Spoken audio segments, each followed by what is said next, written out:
The eggs had just begun to fry at the Dixie Diner in Houston, Mississippi.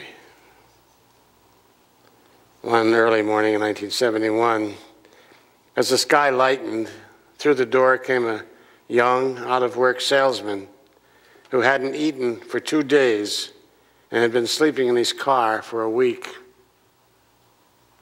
Not a very novel experience in these days.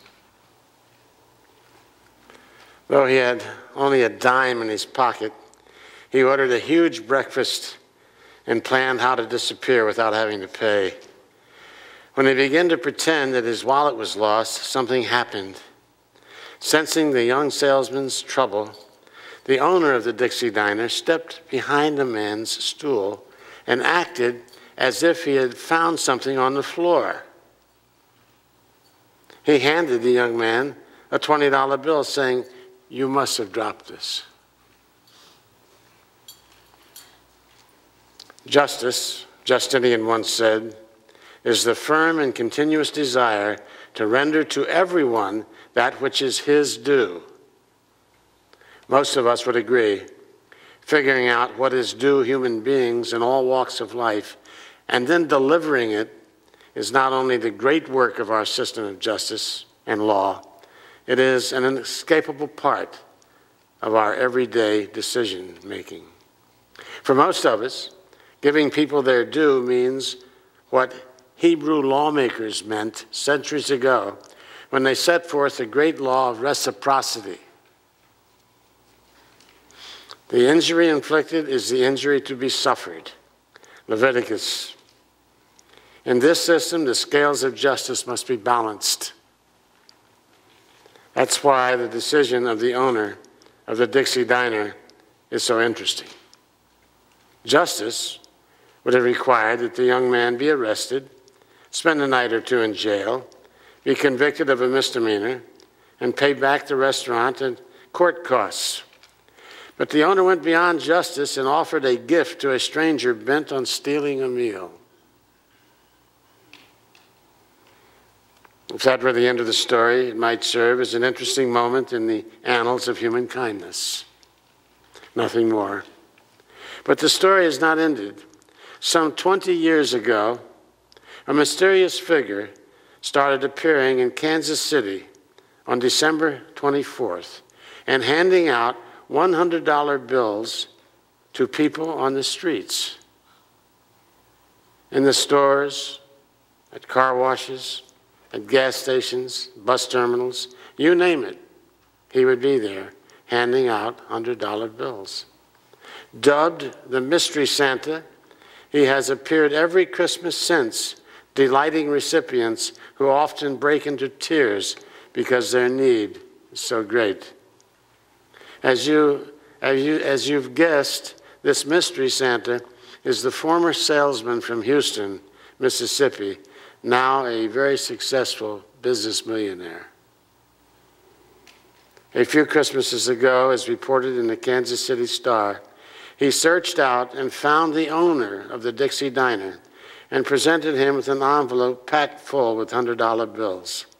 Said the Mystery Santa, "If it hadn't been for you, I might have ended up in some jailhouse somewhere because a hungry man sometimes will do desperate things."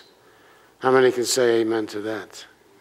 We've all had our moments of desperation. In the spirituality of Jesus, there is a strange and wonderful vision that challenges centuries of human wisdom about what people have coming to them. It is a vision that reaches beyond our obsession with laws of absolute reciprocity, eye for an eye, tooth for a tooth. From the golden rule to the parable of the talents, it is creation and increase that Jesus is after. And creation can happen only when cycles of reciprocity are broken. When something new is brought to the old, a cold earth is flooded by the warm sun. Acts of fear are responded to with love, and hurting people who hurt others are helped to heal. If a tree won't bear fruit until it is watered and nourished, it makes sense to water and nourish it. When we catch that vision, like the power of leaven in bread, we just may create a new world of outrageous grace and a habitat of peace. Welcome to Christmas 2011, when we have before us another invitation to do just exactly that. In this sacred season that is so full, so rich with his presence, I often find myself wondering what gift I might offer him that would truly touch his generous heart and honor the challenging mandate of his teachings to create a new world of outrageous grace and a habitat of peace. And that is what we're being asked and given the grace of doing. Over the years, that inquiry has yielded a rich treasury of insight, comfort, and redemption. What might I do to create that? Embracing the spiritual discipline of endeavoring to see my world through the penetrating clarity of his wisdom is a grace-filled, eye-opening process. When my practice remains uncommitted and diligent, it never fails to reveal another layer of unfulfilled, cherished opinions, expressing their chagrin, turning my cognitive garden into a rock and a hard place, and my feeling nature into an apprehensive, petulant pity party. Ever been there? Welcome to the club. In that revelation lies the gift that each of us might consider wrapping in the fierce resolve of sacred attention and committing to his memory, namely a deep personal commitment to loving him a little more dearly, of hearing him a little more clearly, and being him a little more sincerely. It boils away down to RSVP, a choice to answer his invitation, to pick up our crosses and follow him deep into the mystery of the awakened life. And therein lies the challenge of embracing authentically the path of the seeker, the path of the Master Jesus. He calls us on our stuff. As we say around here, the truth will set you free, but first it will piss you off. And if you've got a problem with the verbiage, you're in the right place. Because I don't know how long I wasted so much of my life creating anger and frustration and rejection to the simplest of ideas and words, remembering that my only reason for truly being here, the ultimate rationale, is to spread some lightness where there's darkness. Light. Light, that's the answer for all of it. Jesus cuts much deeper than that simple idea. In his teaching lies the challenge of embracing authentically the path of the Master. He calls us on our stuff.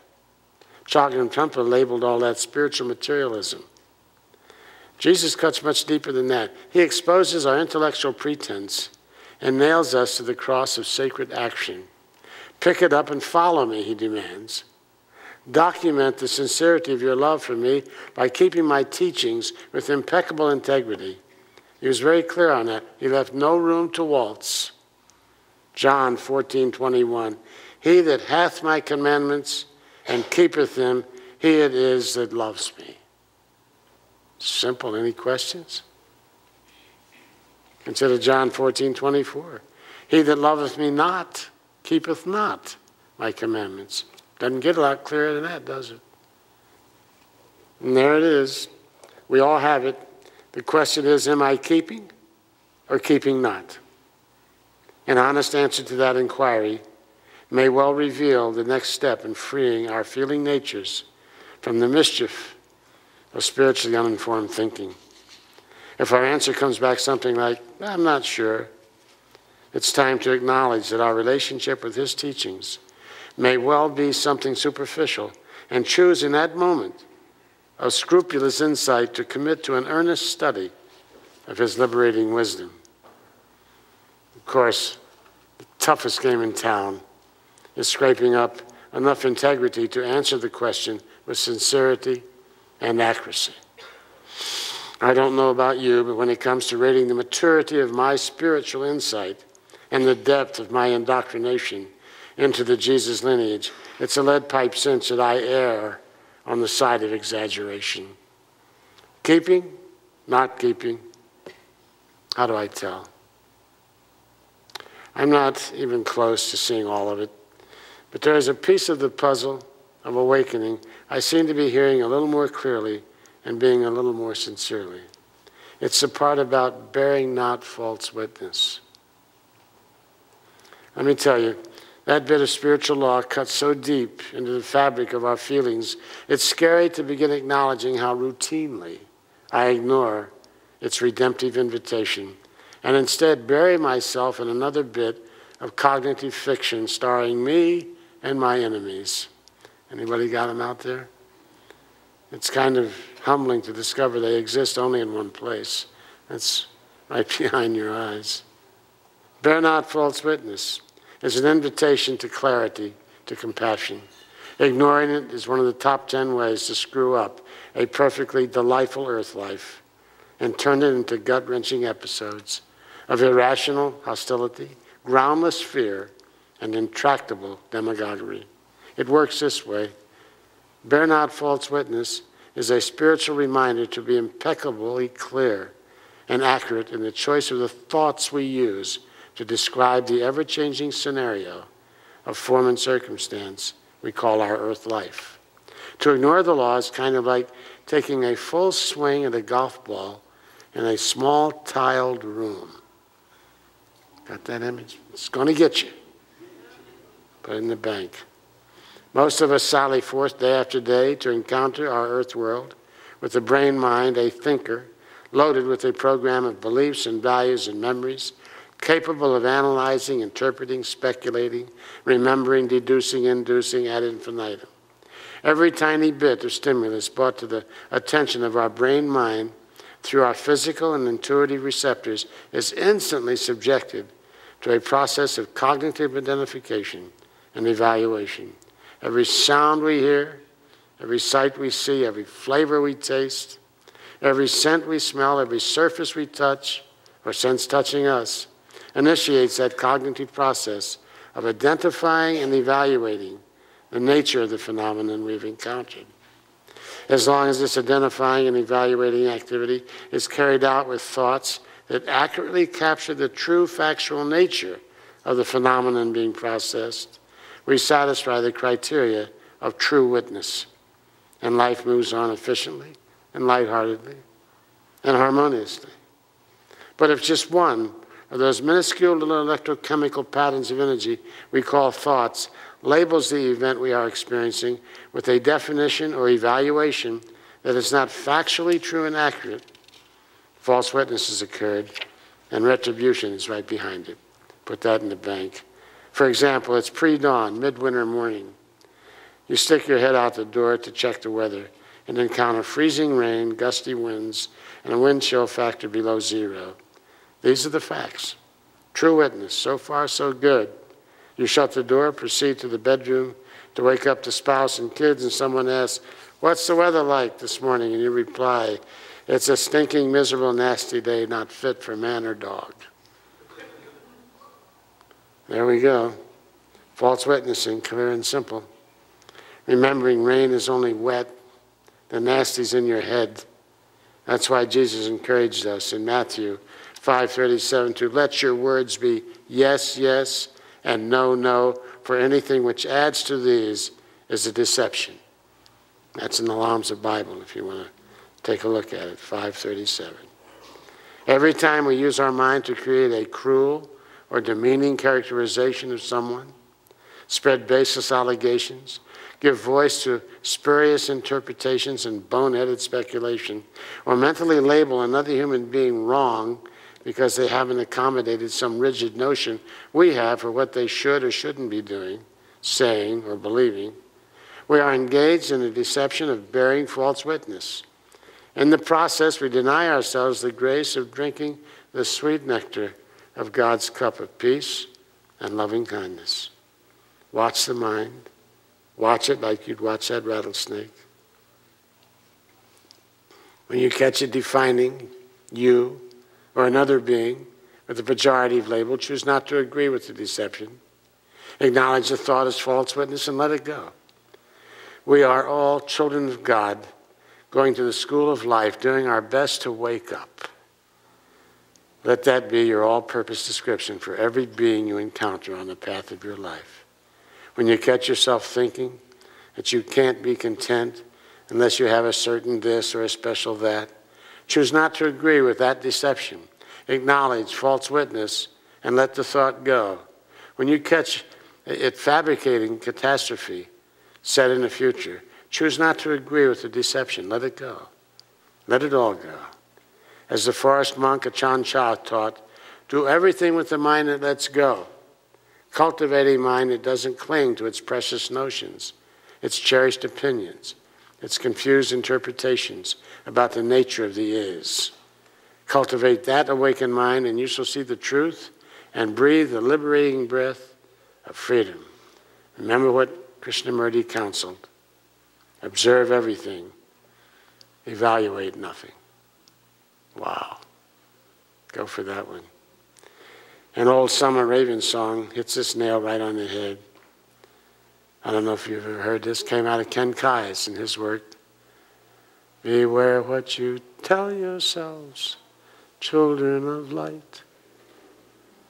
Demanding and judging will alter your sight. And forcing your way always leads to a fight. 'Cause nothing is wrong more than anything's right. When life didn't please you, you made yourself sad.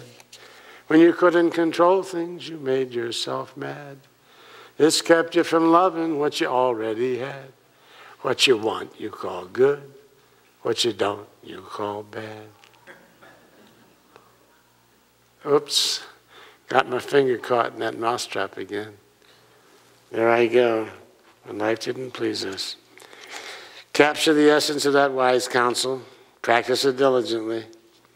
Then get real still and listen carefully. And you'll hear the Master's delighted voice saying, well done, good and faithful servant. It's the finest Christmas gift you could have given me. Peace be with you. God love you all.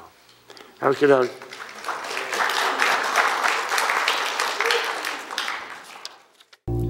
Sing Merry Christmas, sing Happy New Year. The world is full of hope when hearts are full of cheer. Sing Merry Christmas, sing Happy New Year. Let's raise our voices now so everyone can hear. Sing Merry Christmas, sing Happy New Year. The world is full of hope when hearts are full of cheer.